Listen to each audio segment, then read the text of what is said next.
So, yan mga bay, ibabahagi natin to kung sino yung nagtanong na subscriber natin doon sa YT natin. So, kung paano ko daw ito kinabit kasi malinis daw tignan. Yan. Malinis tignan daw. So, yung sekreto ko dito is ito po siya. Tignan nyo yung dating bracket dito. Yung lagayan ng tapaludo mga bay.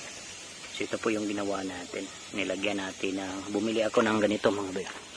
Bibili kayo ng ganito. Dati ma-fold yan. Tapos hindi ko na ginawang ma-fold kasi parang madali masira. Yes, stay din lang siya. Tapos yung ginawa ko dito, ito kinat natin to para magiging mataas yung tinatawag na brick light assembly. So yun po ang gawa. So mas maganda sana. Dati kasi naka-under nito kaya yun, nakakat yung original na ganito. Binalik ko na lang. Mas maganda sana yung hindi pa naka-under net. Kasi dito yung putol nyo. So hindi makikita. So yan po. Sa nagtanong dyan yan na po siya.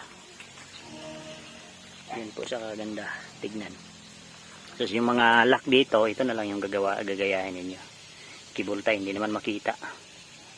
All goods naman. Tapos yung sa brake light natin na ginagamit sa Raider 150 to. Carb. Tapos kinat lang natin para malalim sa tignan. Para maganda tignan pag mag-brake ba. May sa likod. Parang naka-LED projector. So yun lang po.